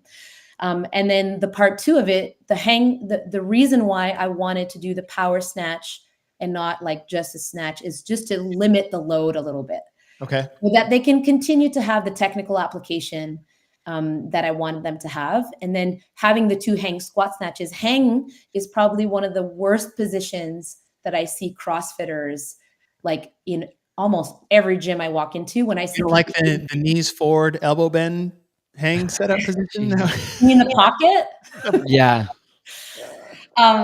So yeah, like I think that the hang is, first of all, when you do Olympic weightlifting. So when I retired CrossFit, I went into weightlifting as a sport. I competed in weightlifting for 2 years. The hang snatch is actually easier than snatching from the ground for most athletes. Maybe not the hang, but like from the blocks, let's say, it's easier. The bar is already in the right position. But for CrossFit athletes who rely heavily on their backs and their hinge and their posterior chain hamstrings and not enough on their legs, it's like all of a sudden the movement just completely changes. So I want to force people. It's not a kettlebell swing. No, it's not. Like there's a happy medium between the kettlebell swing movement and whatever. But one of the key references that I use for doing a snatch from a hang position or the snatch high pull is the push press, and having that, my camera just went funny. Having that leg drive like you would in a push press that is like in the hang. The only difference is that you'll start like a push press, you'll bend your knees and stay vertical like a push press, and then you'll lean forward into the knees, and then you're probably well balanced and stuff like that. So like I obviously this written black on white like this doesn't have the same impact as a coach telling you to do this. But if anyone out there doing the .com is just a little bit like me, where they're reading all of this and it piques their curiosity, and they go online and they look at videos of hang snatches, and they look at videos of, high pulls and things like that, and they really try to analyze what people are doing and do it, I think that's like the next best thing. Yeah. Well, and I like what you said about, okay, we went power snatch into hang squat snatches to somewhat limit the load these athletes can lift. And that forces the emphasis on technique with the loading that you use versus, I'm just going to grip and rip from the floor and just try to hit as heavy as I can because it's a heavy day. There's a barbell, and that's what we're doing. And the way you constructed this in somewhat of a complex format does limit how heavy they can go. So, okay, what's the next best thing to get out of this? If I'm not lifting weights to get stronger, it's like lifting better to lift heavier weights. Yeah. I did this workout and I took the second piece as just continuing technical work. So I didn't add too much weight to it. And then I had a few people talk to me that they did this workout and they ended up choosing to continue to work on their technique just with a different complex. And I like to hear that. I mean, like we lift heavy a lot, but having, like I said, there's always a why, like having that why and having that careful, thoughtfully thought out movement is crucial. And it's unique to CrossFit. And so, it's not the great workout, like in the sense that you're going to go into the gym and you're going to do just that. Like you can do extra stuff after. No one's telling you not to do anything extra. But I wanted to put that in there because that kind of session is really important to me. Mm-hmm. That was a Saturday. Sunday, you had a full rest day. Yes. And we come back to week 2 starting on Monday, and you have run, ski, run 1 mile, ski 500 meters, run 1 mile. I get, what is that freaking, I love this workout. Jerry? I get Jerry vibes. Oh, yeah. Okay. That's Jerry? A row. Was it Jerry? Yeah, I said it's a 2K row, I believe. Yeah, I've done that workout before. And so when I look at this right off the bat is that I see, mile run, all right, 6 to 8 minutes. And then I see another mile run. And then I see 500 meters. I'm like, okay, well that very short. And so what was the intent of putting ski here and making it 500 meters? It's, you know, the reason I put this workout in is because I think Run, Swim, Run in 2017 is probably my favorite workout of the Okay. games that year. And it's funny because when I did CrossFit competition, like I sucked at endurance events. But now that I do endurance sports, I really, really like this. And I think that people need to do more of this. You know, Bill earlier you and I were talking about people should be doing this and this and that. I kind of think that people should be doing stuff like this a little bit more, because it's kind of like you don't always have to go all out to have a good stimulus. Personally, I would have loved to put in a swim here, but it's not possible. But the reason why the ski is so short is that it just forces people to slow down their first run and to be thoughtful about how they do their ski and know that, like, you know, it's really a running workout and there's like a rest, but muscularly speaking, that ski, it hits you in the core, it hits you in the hips. Yeah. The change of movement pattern will probably get you a spike of heart rate. So how good are you at managing your running efforts for that? That was kind of the goal. To me, this is more like a test in that way. But as a training piece, it's really about learning your paces in the run because it's so important. Again, my mindset goes to competition. Like when you look at this workout, it's a running workout and there's an interference in there that's a ski movement. So is 150 per 500 on the ski worth the extra effort? Like if your easy pace is 155, but you're like, I'm going to go 147. Is that 12 seconds going to be worth what you're going to do for 6 to 8 minutes? So again, it forces people to kind of rationalize what they're doing. Yeah. You have to understand what those paces mean. It doesn't take much for your threshold or for your zones to change. Like we don't know the ski as much as other machines, but if you know that your 2 minute per 500 pace is a very comfortable pace and your heart rate is consistently low there, but 150 gets you in a zone 4, then that 150 is not worth it. It's 10 seconds in a workout that represents about 20 minutes. So you need to choose where you'll put your effort. Yeah. It also, to me, running is something that I wish I would have learned when I was an athlete, is how running doesn't have to suck. If you know how to run at a specific pace and you know yourself. And every single time I had a run when I was competing, it like the mental beatdown I would take because I had to run at a specific speed. And the only workout I think I did that really well was the 333. Yeah. Where I was like, you know, run your race, do your thing. And I finished that race exactly at the right level of fatigue. I never stopped, like everything was good. But aside from that, running was always such a big weakness. So I think learning to run is really important, but people think that they need to learn to run fast in order to learn to run. But what I've learned is that you need to run slow in order to learn how to run. You need to experience both areas of the spectrum. But in CrossFit in the past, it's always been speed intervals. And I think in the notes, I actually wrote, like, you guys know how fast you can run because 2 weeks ago you did, you know, I think it was 10 times 400 or something like that. Okay. And so you know what that speed looks like for high intensity intervals. Now you cannot rely on those numbers to run your 1 mile. It doesn't compute. Like it doesn't work. So normally if you look at this workout, even running at your best 5K pace doesn't compute because there is that element in the middle that could potentially really interfere your heart rate. So you need to know those areas on the spectrum so that you can properly adjust. So I'm trying to educate people by experience, but so yeah, that's kind of the idea behind this. There's no other stimulus other than more aerobic work. And there's also that element of, you know, rationalizing and understanding the workout and your efforts. All right. Now we go from this one to the most infamous .com workout ever. I've never seen a .com workout get more attention. It's ridiculous. It's just a workout. Let's pull it up. Okay, so 4 time, Yeah. 12 wall walks, 10 wall ball shots, 9, 10 wall ball shots, 6, 10, 3, 10, 14-pound ball to a 10-foot target. And when I saw that, I was like, thank God, finally we gave the women an appropriate height wall ball target. Yeah. And then I'm going to be honest, Everyone. and I'll be honest, this is just my thing, all right? So I have to be authentic and stick to my guns. Then I saw 20 to 12, and I was like, why? I was like, I get 9, 10, and then at the games they did 10 to 11, which I was, and I think they did that in quarterfinals once. Why are we making the guys go to 12 feet? I just want to start there and just rip the Band-Aid off. Yeah. So I honestly, this workout, it's just hilarious. So first of all, one of the things that I used to do a lot when I was doing Olympic weightlifting was to use wall balls as a conditioning component for my weightlifting training. Okay.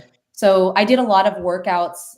You can call them workouts. I call them conditioning pieces, where it was like, for example, I'll hold isometric position in a deep squat for X amount of time, and then I'll do 6 really high wall balls or 6 very heavy wall balls. And I went as heavy as I think I went as heavy as 35 pounds and 40 pounds, stuff like that. So there's an element of power involved. This workout was written by Michele, but I actually changed it to this. So Okay. I'll take all the heat for all of the stupid comments that I saw. I'll take them because I changed it to this.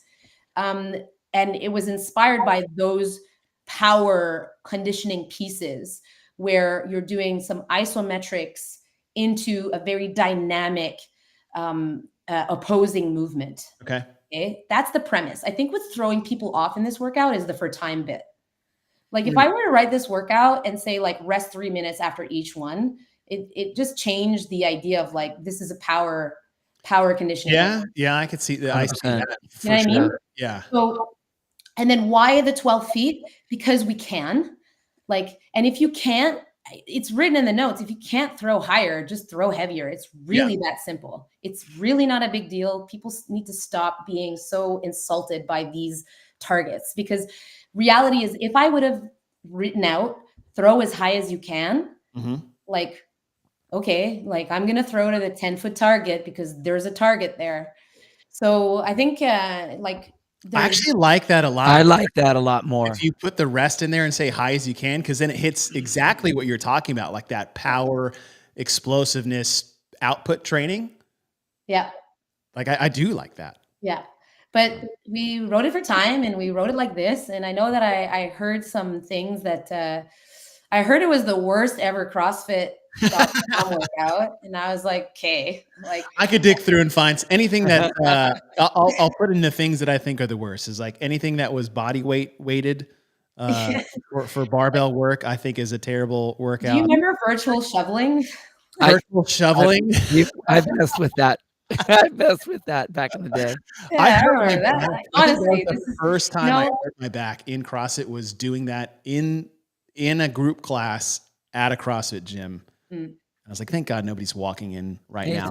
It was a test. Yeah. It was a test. Honestly, we do shoveling here, and there's no way virtual shoveling can anywhere come close to what shoveling. Right. But anyways, yeah, I think that basically we need to see the wall walk as an isometric, slow, a lot of time under tension. It's a little bit more dynamic than a handstand hold or a squat hold. And to me, it's just it's a great movement. It's a great core movement. I've been programming wall walks forever. Yep. When I saw the wall walk come up in the games and in the open, I was like, oh shit. I actually program these regularly. Yeah. So, yes, there is a lot of wall walks in here, and yes, you're against the wall a whole lot of time. And then you go into a movement that's just, to me, it was about the dynamic component of going from a very isometric, very shoulder, very core heavy movement into something that is basics, but that is just an added element of difficulty.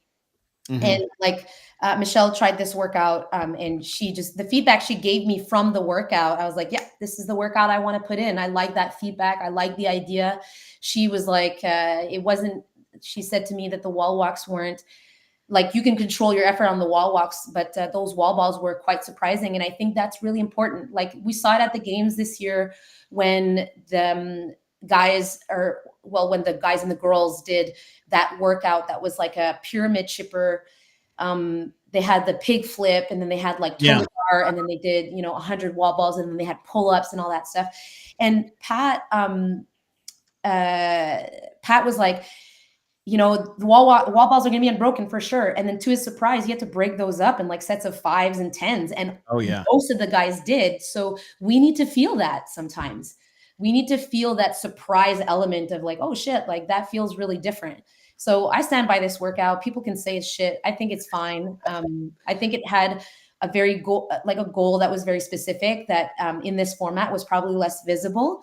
But Yeah. Well, your explanation just answered all that, which is great. And I love the fact that, because that's what it was. It was like, okay, you finally get the girls to 10.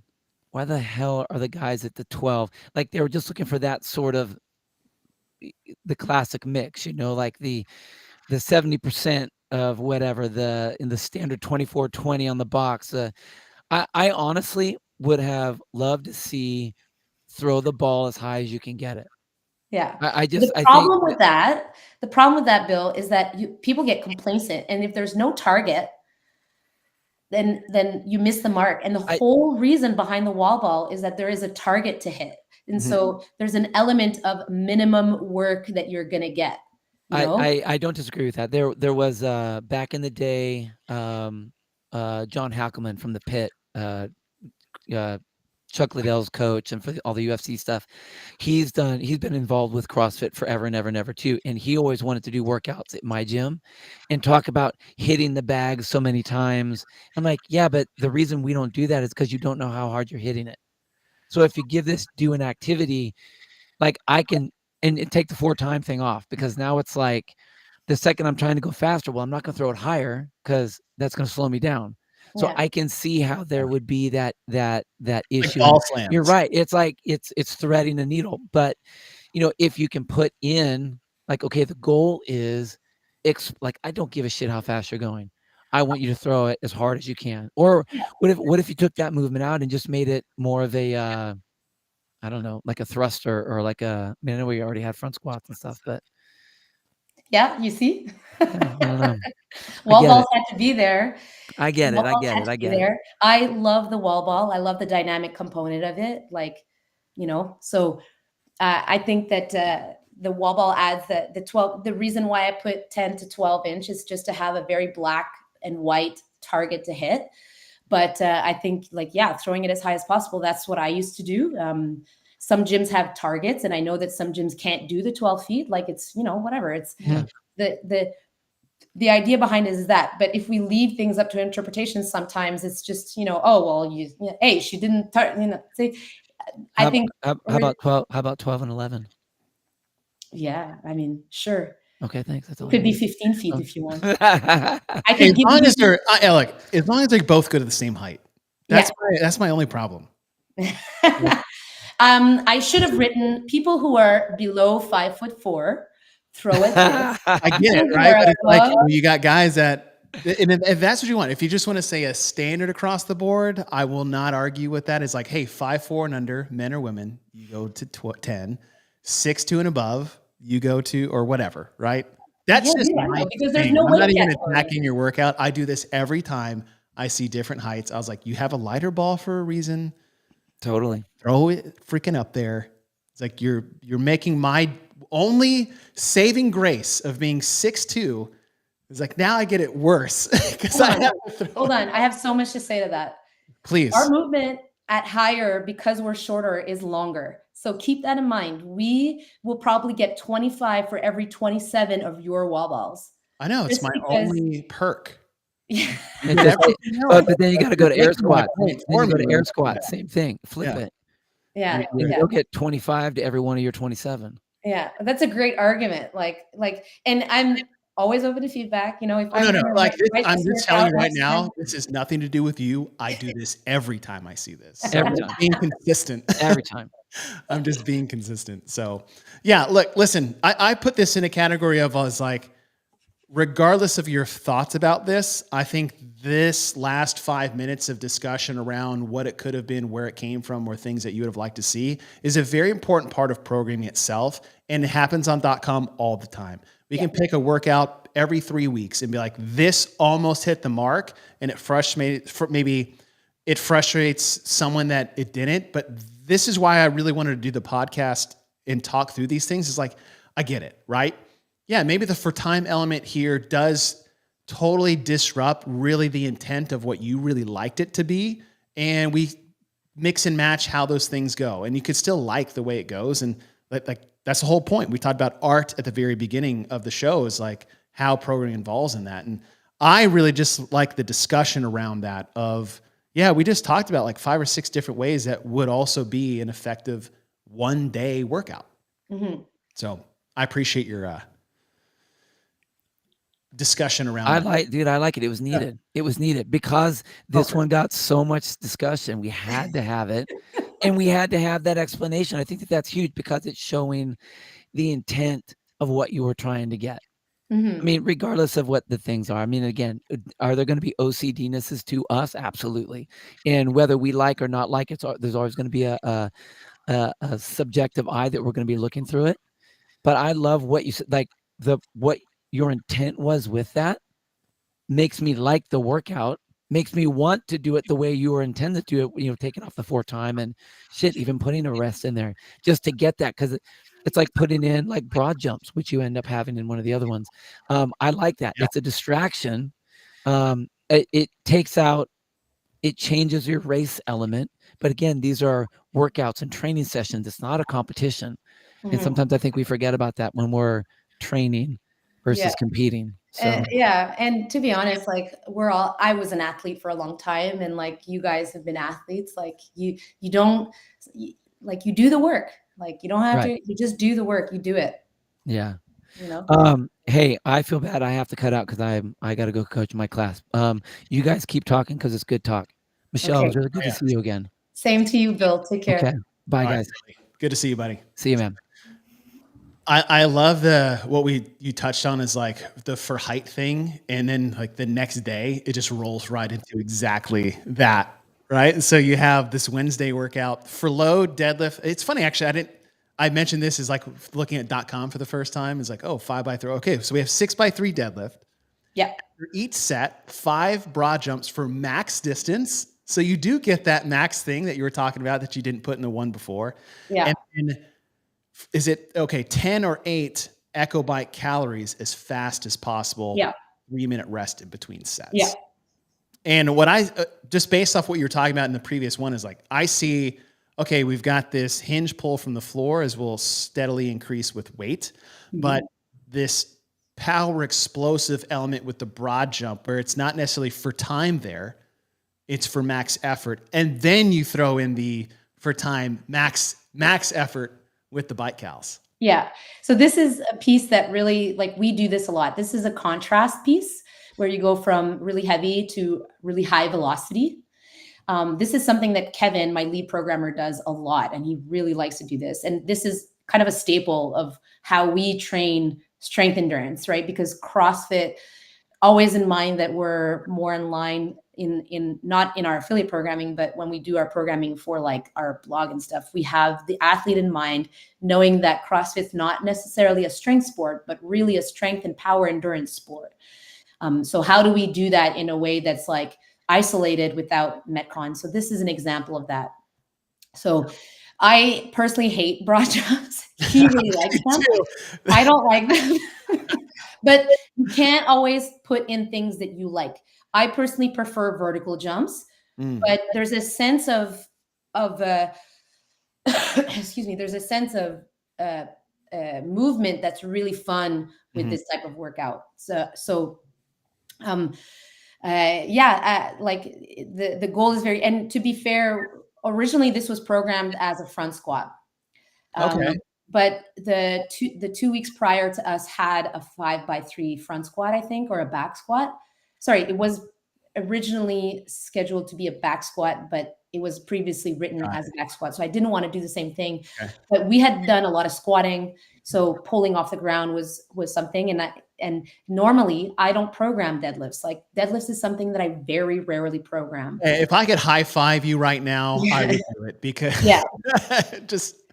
Yes. So there are things that I don't like to do. One, that I'm not good at. Two, Yeah. that I get horrifically damaged if I go too heavy. Yeah, and to be honest, in my 7 years of coaching, currently Pat is doing his first ever deadlift cycle, and it's not a true deadlift cycle. Dude It's more still like has like a 600-pound deadlift. yeah. What He's is that? Why specifically do you not program deadlifts? well for him. I don't program them because he's so strong in the Right. deadlift. I think it's too much stress on the CNS. It's too much risk on his spine, and there's other ways of including the posterior chain strength that's more relevant to our sport. Like I think we've gone through enough years to realize that a 1 rep max deadlift happens at Rogue, and I don't know how everyone felt, but watching like 40 people do 1 rep max deadlifts, like it's not the most spectacular event in the world. So Yeah. you know, like where deadlifting becomes really important is more like endurance, because we do have heavier, moderate deadlifts for reps. And so that's how we will most likely program deadlifts and stuff like that. Okay. That said, this time around, I've been programming a deadlift cycle to kind of work on that. But instead of going for load, I work at a specific percentage and I increase his time under tension with a specific amount of volume. So we're doing that right now. But if this was rewritten, I would rewrite it with a very specific percentage. Okay. So to me, this workout should be performed at 75 to 85%, no more than that. Okay. But I know that some people really like to go heavy. And so I think that I have to also trust that a lot of people will know when to stop, because otherwise I wouldn't program anything. But so if I were to rewrite this, I would definitely put in a very specific percentage, but traditionally CrossFit.com hasn't really done that. So I didn't want to take too much away from that. Okay. But then the whole bike thing, I think the number of calories there is short enough that people can really go all out. And it's not about managing your effort. With a 3-minute rest, you'll be fully recovered. It's really, really all about just going at something with as much velocity as you can. Yeah. It's okay. It's the full transparency behind the scenes, like the weightlifting part, the gymnastics part, and the monostructural part. When I taught it, was like I was tinkering with programming for .com.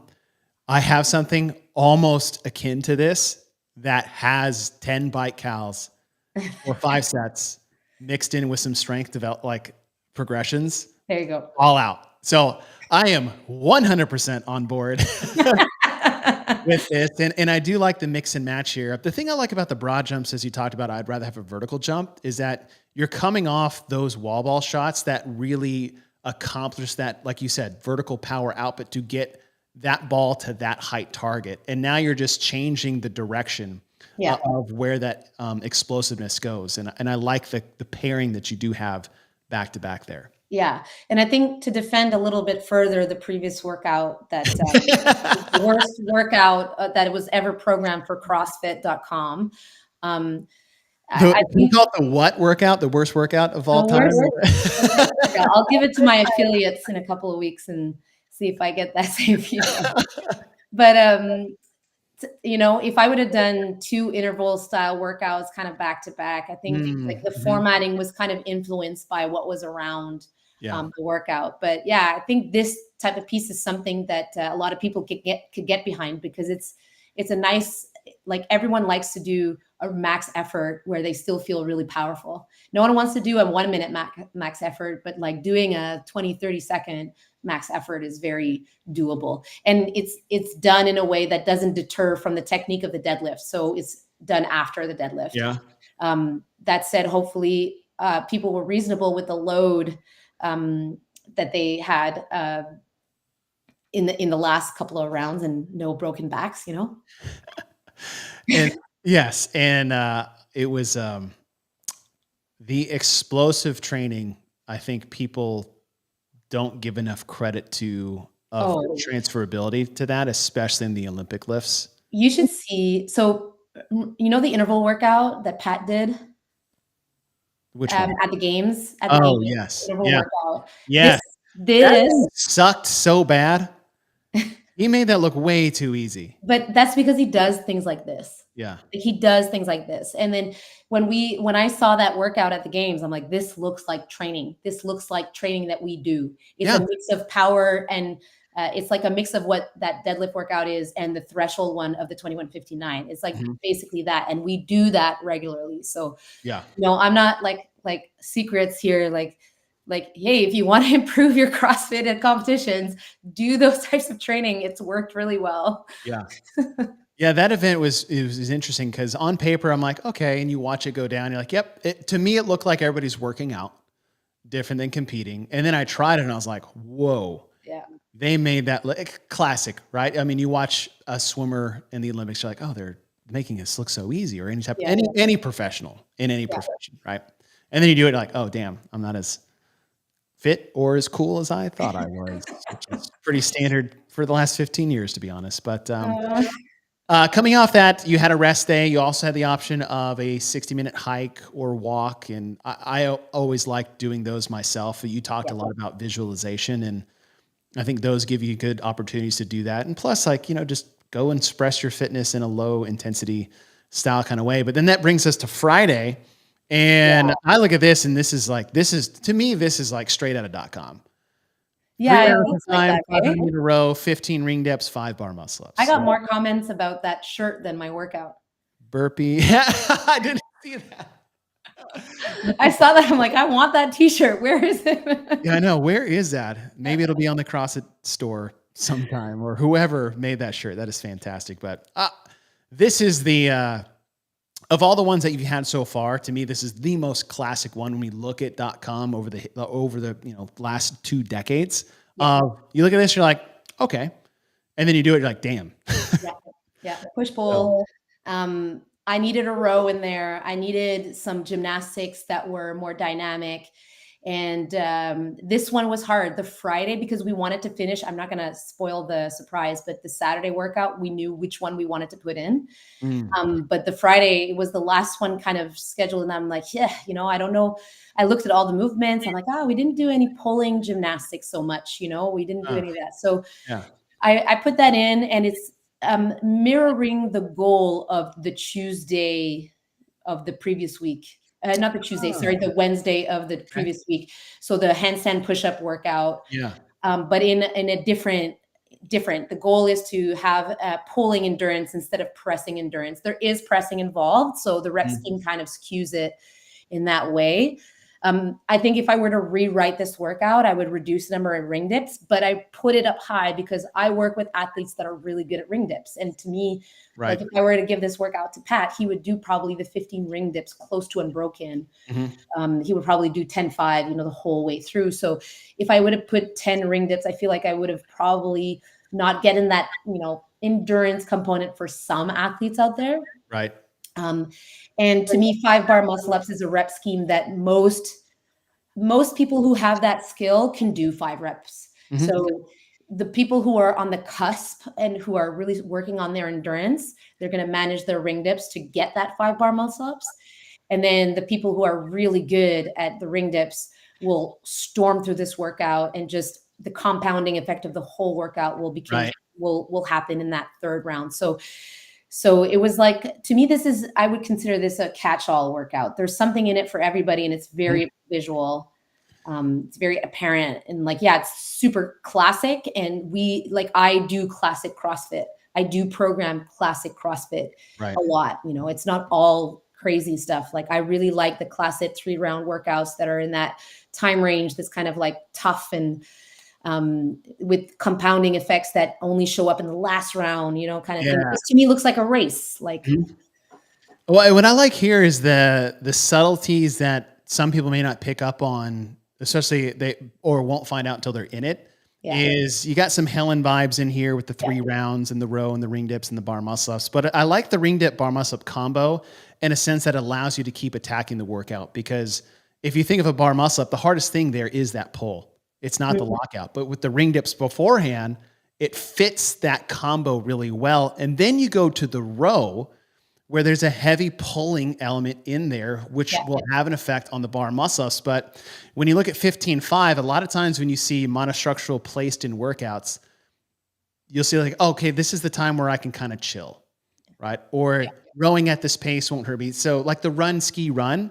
Yeah, I could ski at a 150 or maybe a 2 minutes, and I can make that 10 seconds up somewhere. In this format, it puts a heavy emphasis on keeping an intensity on the row that most people don't want to, especially if they're proficient at the gymnastics portion. Yeah, 100%. If this was at the games, man, guys would beat themselves silly on the row.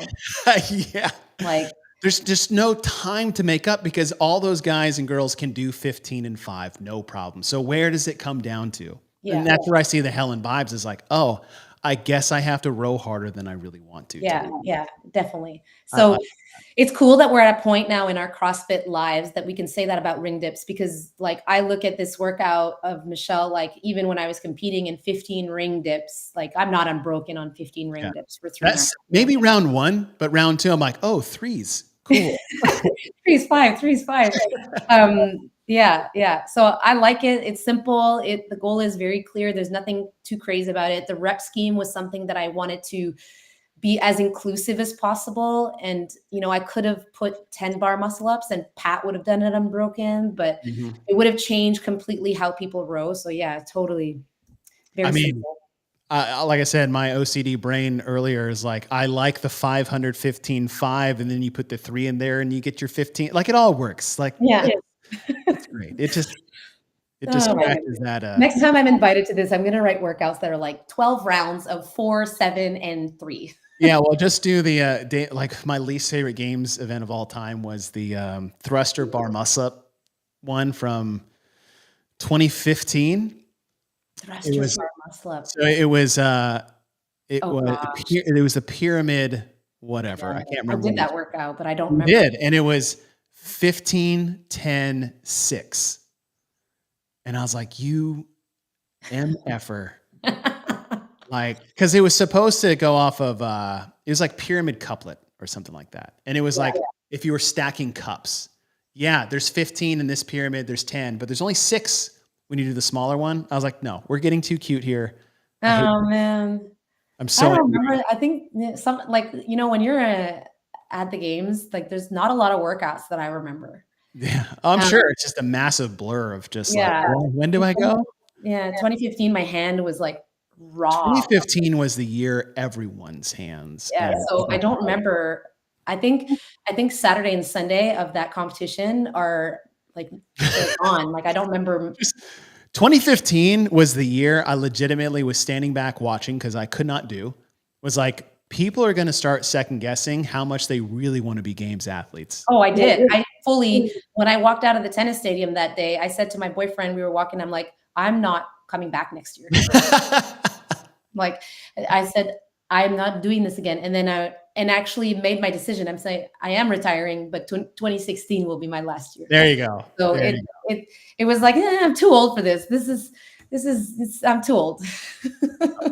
Yeah, that was an absolute brutal year. It's like, all right, we have come to the last one, and you called it chaos. Yeah. As many rounds in 7 minutes of 10 thrusters and 10 bar facing burpees at 95 and 65. And I immediately was like, this was the most asshole one you programmed. Like everyone might look at the bike goblet squat one. I look at this one. Like, and I say that with all endearing. Yes, right? That is a love, right? That is the tough love asshole comment. Cause I'm like, oh, Michele, you are so mean. Yeah. It's hard. It's a really hard workout. And just the combo of the thrusters and the bar facing burpees, there's no reprieve there for anything. No. And it's in a really hard time domain. And it's a time, like 10 minutes. I'm like, okay, I can navigate. I can push that intensity around, right? Like I can manipulate things to do well in 10 minutes. And then 5 minutes, I'm like, oh, it's 5 minutes. I'm done. 7. What is it about the 7-minute time frame? That's so the first exposure to 7-minute time cap was the burpee workout. Remember in 2012, we had 7 minutes. Oh yeah. 7 minutes of burpee. And that was like, whoa. I remember doing that workout. And after 2 minutes, I remember saying, how much time? And my boyfriend said, you did 2 minutes. And I was like, holy crap. Yeah, you mean 2 minutes left, right? Like, this is a workout that we use a Deka Comp a lot. We came up with some benchmarks the same way I think a lot of people do, some gyms and stuff like that. And this to us, and to me especially, is a really great understanding of where my athletes are. I use 2 benchmark. This one is like a test version of it.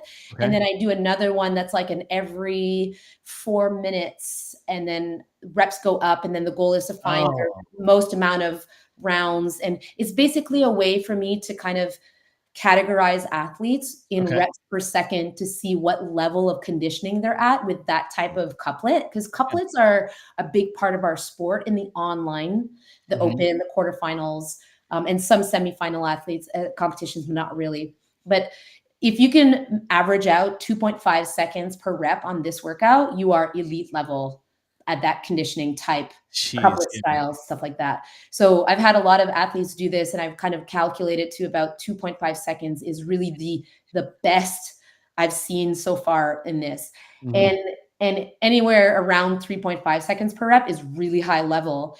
And then classes are more going to be around the 5-6 seconds per rep and stuff like that. So it's a really great benchmark for that. It's a really great benchmark for any coaches that want to understand, like, in French, the word is sur place, like you do CrossFit on site. Like the thing about open competition is that you're always on that floor and you're in that little square. So that type of CrossFit looks really different than semifinals or games athletes or CrossFit Games. But when we think of classic CrossFit couplets and triplets, to me, this is like a really good benchmark for that. And so really it's first, the number one goal people should have is doing it unbroken. And so that's like when you're beginning to do this type of like higher level, not like introductory beginner, like beginner in a group class thing, but you're like introducing yourself to performance level CrossFit. This is the goal is unbroken. And then the second goal is to be like, okay, around every minute and a half. And then around every minute becomes really I think the biggest goal. And the thing with the 7 minutes is that the 10 minutes is very easy to rationalize. Like I'll do 1 round a minute. All right. But 1 round every minute for 7 minutes kind of feels different for some reason. But yeah, so we wanted to finish with this one. It's our favorite workout. It's like, I don't like the pull up with the thrusters because I think that there's too much interference. There's a muscular component that takes away from the raw fitness of this, and the bar facing burpee adds body weight movement that is required in competition that we have a lot. So I think this combination is classic, and I love this workout, and it sucks. And I know I've done it many times, versions of it, all kinds of it, but yeah, it's a hard one. I think anybody that's done their level 1 has feelings about this style. Yeah, it's true. They do that in the level 1 now instead of the pull-ups. That's right. And so with the pull-ups, and I know you said interference, but I look at it as like you see the pull-ups as almost a reprieve. No, what I mean is there's an element of in the thruster, you're compressed here, and so the blood flow doesn't happen very well. So people, if they were doing this with thrusters and pull-ups for 7 minutes, I would start to see pull-ups starting to be broken up. Or people starting to wait before getting on the pull-up bar. Oh, I see. Bar-facing burpee has no interference. You can always go down and always. Worst part of a burpee. Yeah. You can always do another one. Exactly. So that's why it's not a pull-up workout. It's really a burpee workout. I was thinking more movement pattern interference. Yeah, no, sorry. I'm thinking really like blood flow and like stamina based, because there's this is why we have these conversations, Michele. Set me straight. So I like this. And what you said about the classic time frame is if you do think about the open, not say always, but a lot of the times it's 7 minutes. Yeah. 7 minutes of ascending reps, right? Yeah.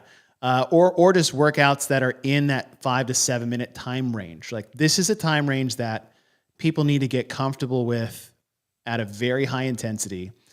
And the last thing I'll wrap up here, specific to this shorter, intense workout, is that as a coach in just say the affiliate realm, I think it's some of the hardest workouts to coach a Gen Pop group to get right. Yeah. I agree. But I do think that I don't think to address that population you're talking about, I don't think it is possible to coach that. I think it's something that people that have athletic ability and background and competitiveness can do. But Right. the reality is that Gen Pop, like most people have never done sports, most people have never trained like that. So it's virtually impossible to kind of get to that level of intensity and that level of speed of execution. It's just not possible for everyone to hit it. So in that sense, I think that like it's not a bad idea as a coach to expect like some workouts to be longer for them. You know what I mean? Like to expect people to do Fran the way it's written out, I don't think it's reasonable anymore. I think that like we can't get there. There's too many people that don't have that type of background and that kind of mindset. Interesting. So I'm not saying it's not relevant in CrossFit. Like I'm just saying that I don't think there's any level of coaches that can get people moving to that level of intensity unless they've done that in the past. And I'm in my head, I'm thinking like my Joanne that's 54, like she's not going to do Fran at this desired stimulus. It's impossible for her to do that. And I don't think she would appreciate that experience. So I do think that kind of, I had a conversation at with a exercise science specialist at a swimming clinic, and he was talking about how everyone should be doing intensity. And that is like, if you have only X amount of time, you should be doing that high intensity. And I just don't think it's practical. I don't think it's doable. I don't think it's achievable. Although it will get the results that we want, I don't think that the mental ability is there. And I don't I think it would be working very hard for very little gain. So I think the 7 minutes is long enough that deconditioned athletes will get a great stimulus, even if they don't move at the speed that we expect them to. And there's that element to it, but a 3-minute workout, I don't know. Yeah. And I think that's where the relative intensity plays a huge role when you explain it to people. It's like, yes, are you ever going to get a 3-minute Fran with the appropriate intensity at that, maybe say like that age demographic, as you said, is like, no, because in order to get 3 minutes, we would do almost nothing. Yeah. Right. But that 5 to 7 minute intensity you got is like, that'll work. Just fine. I think it's a relevant time. I think the 3-minute time is very 2009, whatever. That 7 minute is our new thing. But like you said, it's relative intensity.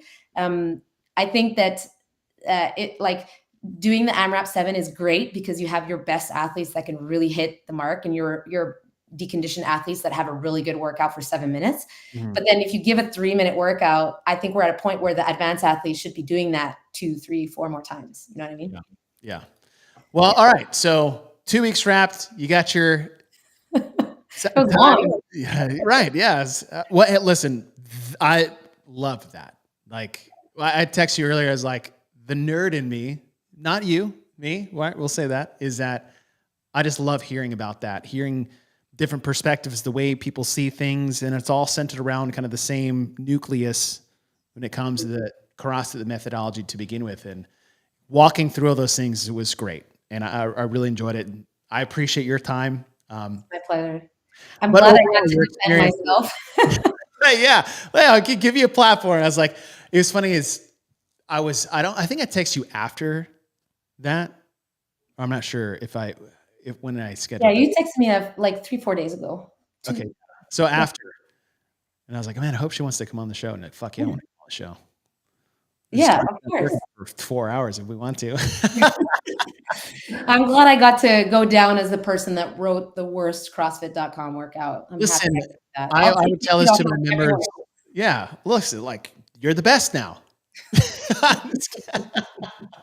Michele, look, thank you so much for your time. I'm glad you got to have your moment there on .com. What an honor and a privilege to be a part of that, and especially with how your I would say romantic beginning of CrossFit and how that interweave with .com I thought was very cool. So thank you for your time, and good luck with the you and your crew as far as at the affiliate, but then you and your comp crew with the new coming season. I feel thank you. I'm really excited. Yeah, it's been a good off season, and right, and then looking forward to what the game season has to offer here. Yeah, me too. Really excited. Yeah, for sure. Well, thank you, Chase. And obviously Bill is gone, but thank you very much for having me. I I really don't worry about Bill. Don't worry about Bill. Well, Michele, congratulations, and obviously what an honor. And thank you for coming on the show. And we'll try to swindle you to come on here again and talk about the that would be great. anything underneath the sun. So thank you guys for listening. Michele Letendre, congratulations. Thank you for your time. We'll see you guys next time.